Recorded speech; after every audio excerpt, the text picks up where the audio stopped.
Joining us now is the man, the myth, the legend who has been on the show. I think this is the only guy who's made it on the show twice by now. So we're very, very thankful he's able to make it. Host of the PHNX Cardinals podcast for PHNX Sports, and I think just a direct beat reporter for the Cardinals, the Arizona Cardinals, senior Bo Brack. How we doing, Bo Brack? What an honor, man. You went bilingual on me. This is the second appearance. It's unbelievable to be back with you guys, hanging out, talking some ball. Yeah, well, you were one of our favorite guests. You were super chill with the hat backwards last time. This time coming in with the significantly cooler background. How is it all going down there in Phoenix? Outside of the team that I cover, things are going well. It's still really hot here. Finally starting to knock off a couple degrees, but I have upgraded. I've gotten a little bit older, so I switched to the dad cap. I decided no more childish things, so started to turn things around, and now I'm a full-blown adult with a child, and I'm raising him the best I can. Well, congrats. That's awesome. We love to hear that. Moving it on to the next generation. I'm sure he'll be holding the mic here in a few months. I can't wait to see what comes out of him. But you obviously touched on the Cardinals. We'll jump right on into it. I think that the Cardinals have played pretty decent for what we kind of expected them to be this year. And my first question for you is, compared to where you thought they'd be in the preseason, obviously picking Marvin Harrison Jr. right away, are they overperforming or underperforming? It's a tough evaluation just because there's been a couple uneven performances, right? Realistically, try to keep things in perspective. This is a team that's in year two of a full-on rebuild. They tore this thing down to the studs outside of Kyler Murray and have slowly tried to build things back up with a brand new roster and doing it through the drafts, 9 picks in 2023, including Paris Johnson Jr.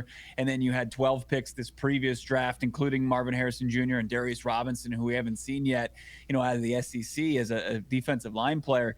But it's kind of been a mixed bag. Like, you've seen some decent performances. You blew out a team that has owned you since Sean McVay took over the reins in Los Angeles. You blew the doors off of them in week 2 to kind of even your record at 1-1. And then you look at the last couple games, like you get a surprising win over the 49ers.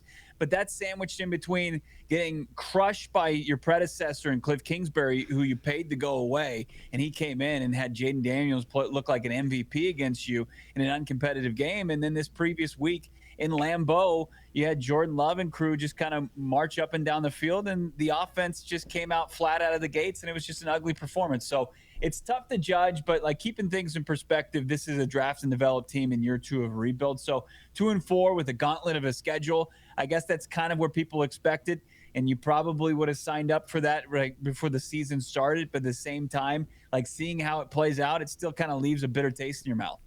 Well, yeah, we were looking at kind of I was scrolling through your tweets, and you talked about how the offensive performance had gone, and there was a lot of comments today about that from the OC and everything. But I think it was punt, yeah. field goal, or touchdown, field goal, fumble.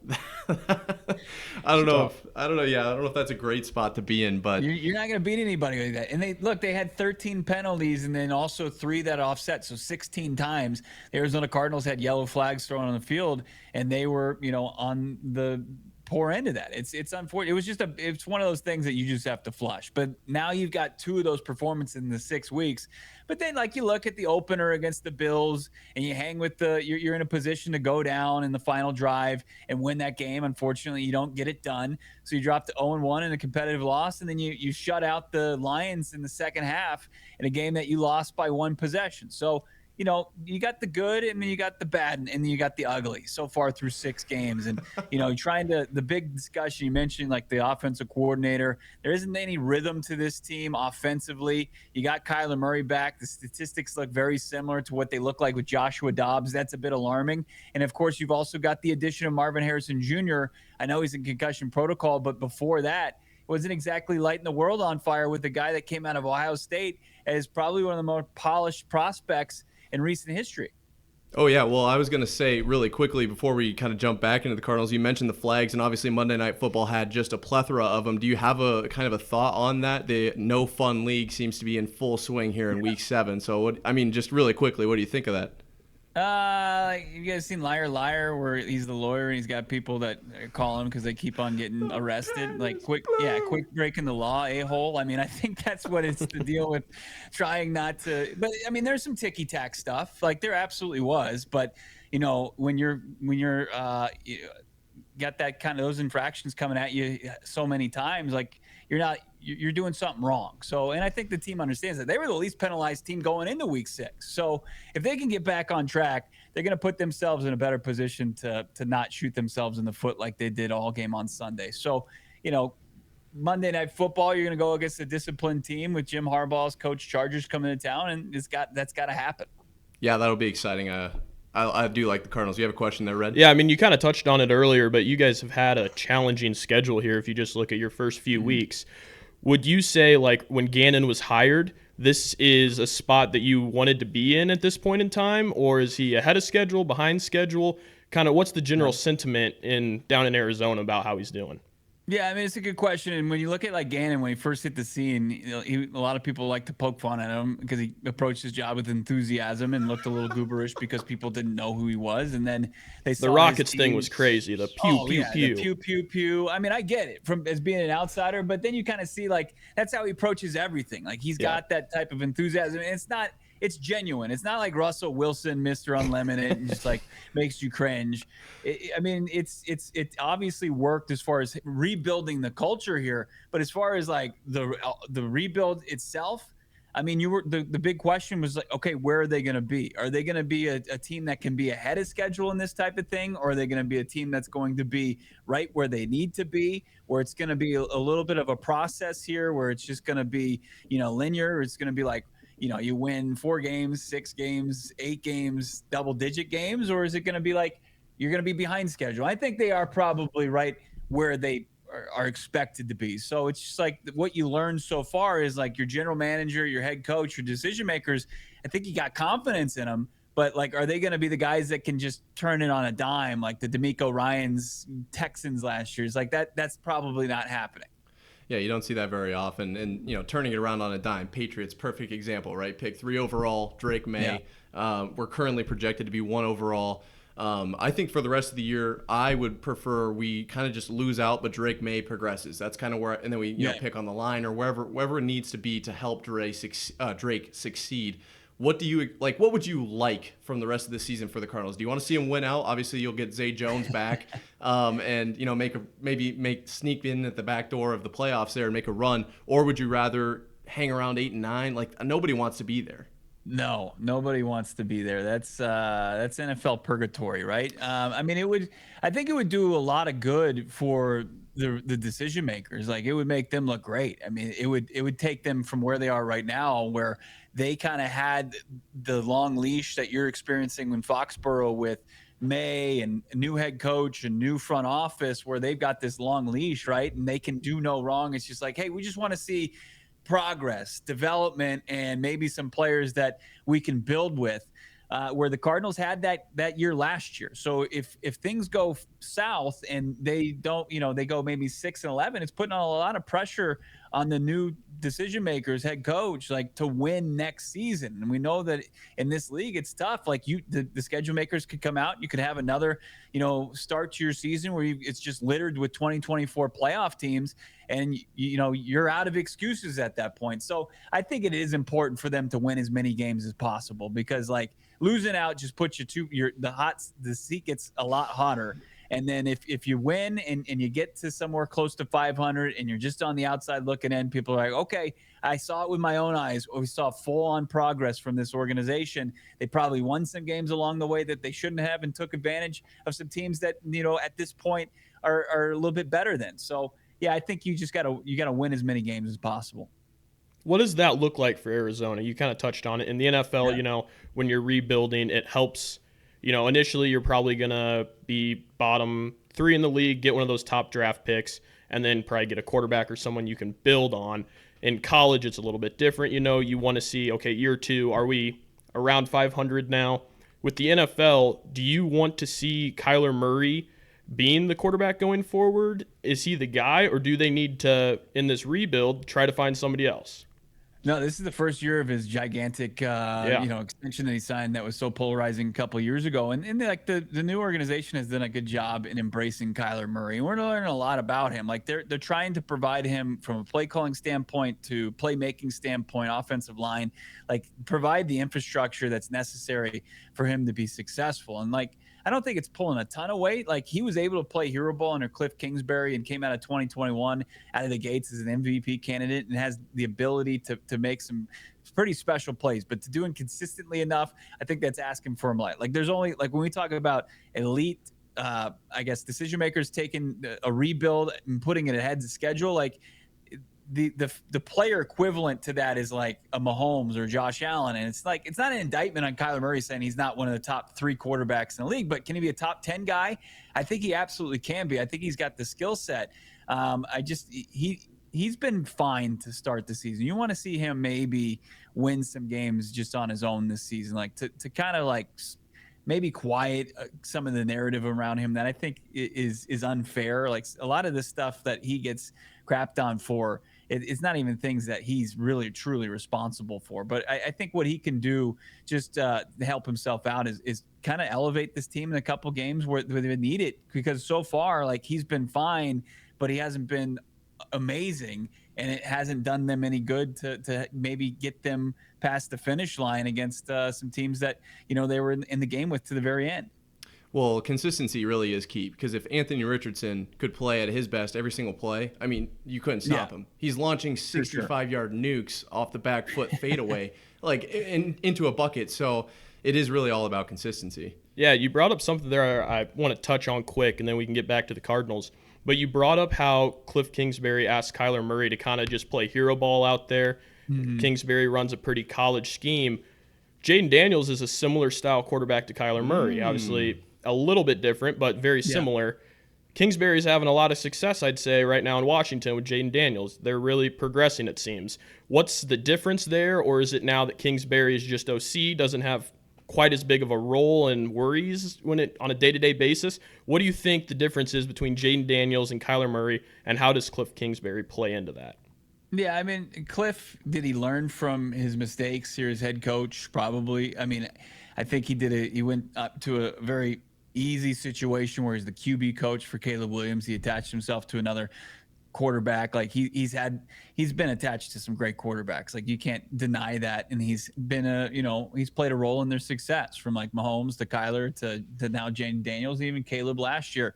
But like, the data's out there. Like, Cliff Kingsbury from 2013 until now is historically just falling apart at the end of the season. Like, this is Cliff Kingsbury's season. Like, this is when he thrives. When it's September and October, Cliff Kingsbury is he's elite. But then, like, when the calendar changes to November and December, and that's going to be a true kind of telltale sign to see if he's kind of learned from his past mistakes. Like, is he going to be able to, really kind of consistently get that offense to where it's been to start this season, and Jaden Daniels continue to play at that clip?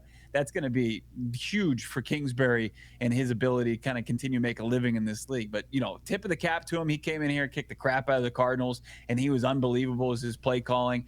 Jaden Daniels, I think, benefits from being 6'4", something Kyler Murray's never going to be. I think he can look over the defenses a little bit better.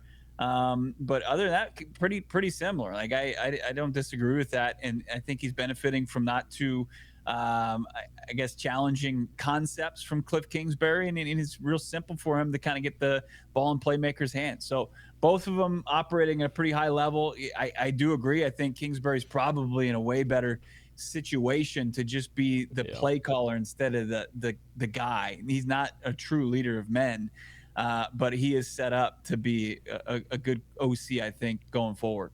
Well, it's definitely something we should keep in mind, right? November, December. Maybe we start betting against the Commanders. Maybe see what the betting trends are. Yeah, maybe we look into that a little bit. Well, you mentioned, playing really well early and then late kind of falling off.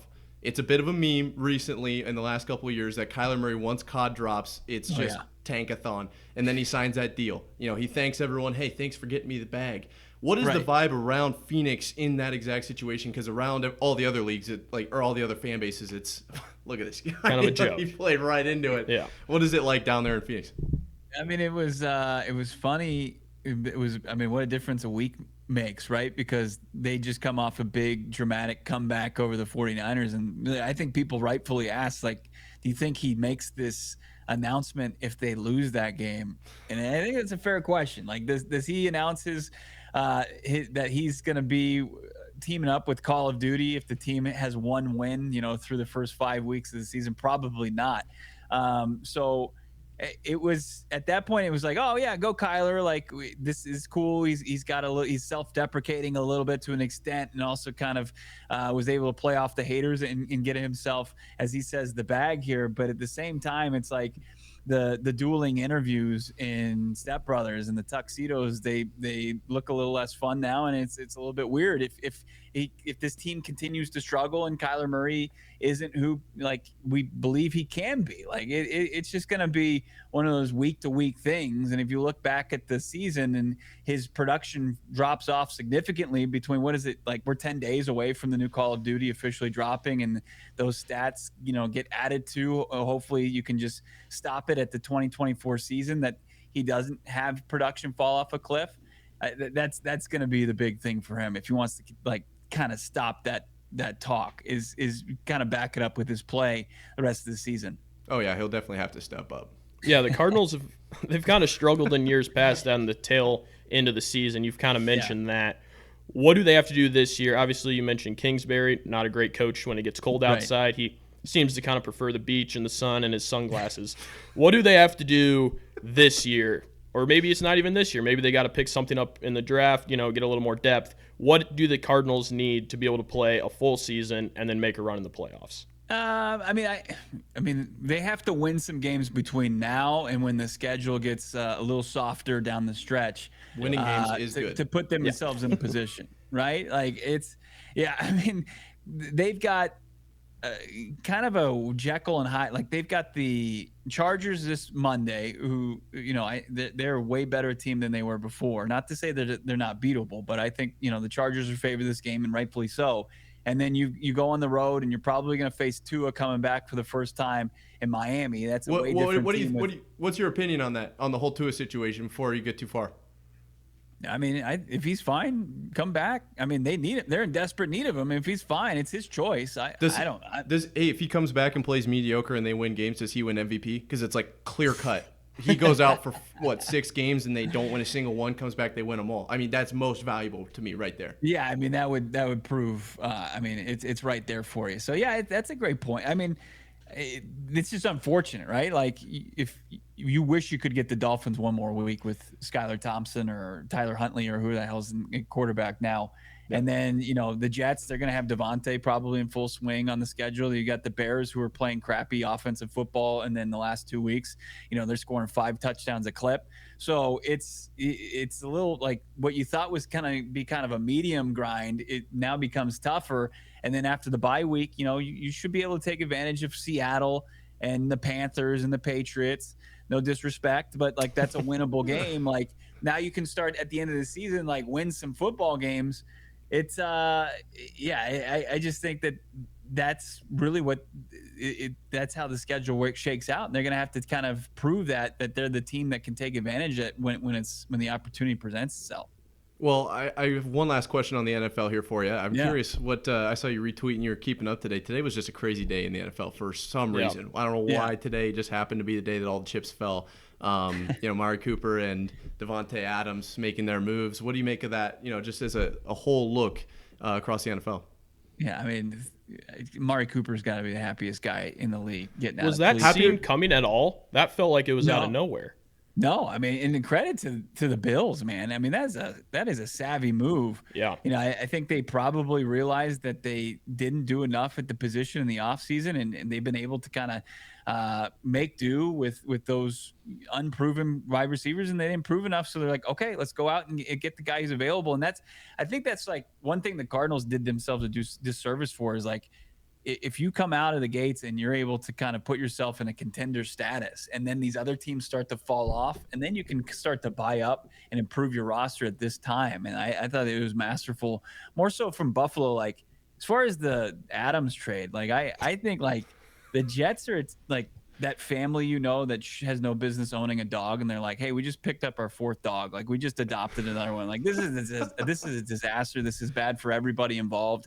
And it's like, what are they going to go? They're not a playoff team. They're 2-4, just like the Cardinals. I just don't think that that's going to be the big, change that they needed. Well, you mentioned the Cardinals last year, eerily similar to this year, right? That's the same thing with the Jets. I think they have the same amount of points scored and one more loss. Like, what are they actually doing? Zach Wilson, Aaron Rodgers, same. Josh Dobbs, and Kyler Murray, and it's the same product, and that's an issue, right? So it's kind of the definition of insanity, and you can start reshuffling the furniture on the Titanic, but it's still like it's not going to be a good result. Ship's going down. Yeah, everything going around the NFL is crazy right now, especially after this week with Jerry Jones just popping off on that poor reporter, poor radio host. I felt a little bad.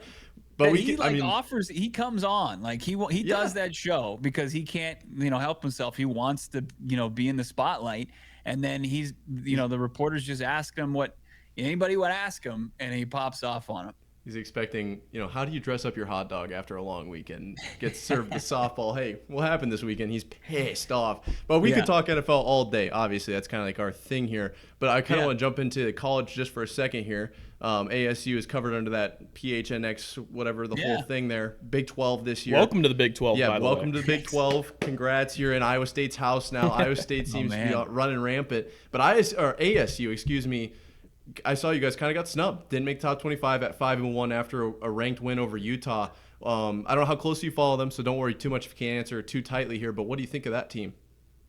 They're frisky, man. Like they benefited from playing a couple bad teams. Like Cam Rising might have been. It was one of the worst performances I've ever seen from a D1 quarterback on Friday.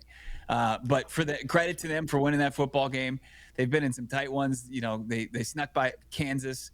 And they're fun. They're just a fun team. Like I just hope that they don't turn back into a pumpkin here by the end of the season. Like I think that they've got an opportunity. Up next against Cincinnati when on the road. It's such a strange time to kick off like 9:00 here in the Valley. It's a game that's being played in Cincinnati, and that's a Big 12 matchup. So that would be another win over a team that they should beat. But nothing's a given. Like. They went into Texas Tech, and Texas Tech won handily. So, but they're just one of those teams like you'll take any dub you can get. And like Kenny Dillingham, their head coach in a season's time has galvanized this entire fan base who's just starved for anything that resembled a relevant college football team. And he's saying the right things. Like when he's asked about, hey, you only received like 3 top 25 votes and you're not in the top 25. He's like, I don't give a crap. Really, I don't like. And that's the right thing to say. So if they just continue to take care of business against these teams that they should beat, like then they will inevitably make their way back into the top 25 and get the respect that they deserve. Well, I'm nervous. Iowa State cracked top 10, and I don't know if we've ever been. This is the most since 1938 most wins to start the season. I mean, I am more nervous than I am excited to see. I mean, obviously I'm excited because we might make the playoff, but also, guys, this season's not over. We got a lot of games left. I'll ask you because we talked about it a little bit last week, and that's kind of the beauty of our program is it's like anything sports we'll talk about. I mean, come February, March, April, we'll be talking golf and hockey just as much as anybody out there. But this season we've been talking specifically more about the college game versus the NFL game. And a lot of people have been talking about how the NFL is kind of boring. Quarterback play is down, and we're seeing upsets like crazy in the college game. So is your opinion aligned with that? Do you think the NFL is kind of down from what it's been in the past? We're not getting as many 500-yard passing games, or do you think it's just that the college game is with the 12-team playoff, all the hype is there? Yeah, I mean, that's a tough one. I think I'll always be an NFL guy over college. Like full transparency, like I grew up on the Atlantic coast, like in the DC area, and we just didn't have a team that we were consistently seeing play. Like Virginia Tech was maybe like 3 hours away, and they had like a run with Michael Vick, and then they were like decent, from here on until like 2012. So like it wasn't as prevalent as the NFL game, and I still think like the college game is so fun. It absolutely is fun, but if you're looking for like good tackling and good defensive performances, like you're not going to see that. And I say that like I do agree with you. Like I think the NFL product is way watered down and needs something to get it back on track. But I think I'm still an NFL guy over college. But I agree, like it's a good departure. Like turning on the TV on Saturday and watching these upsets and seeing some teams, some mid majors, like just compete with some of these Power 5 schools and pulling off these crazy wins. Like I'm all for that. So and I can't wait to see what the 12-team playoff looks like. Yeah, that'll be really exciting. And then even just teams like we were talking about, like you don't get a Ashton Genty really in the NFL. Right. Like, I mean, he'll be good. Don't get me wrong, but like at a Boise State, like that, there are no Boise States really in the NFL. If they're all NFL teams. Even Travis Hunter, like he's going to have to probably play corner in the NFL. Like I can't imagine he's going to be playing 120 NFL snaps. Jabril Peppers, another great example. Anyways, but somebody was talking about, like, I think he absolutely is a corner going in, and you know we have in our over our umbrella like DNVR Buffaloes, they cover that team, and they're like, well, he's going to go wide receiver just because there's more money there. It's like, nah, he's going to go wherever the NFL team that drafts him wants him to play, and what's more of a premium position is going to be cornerback.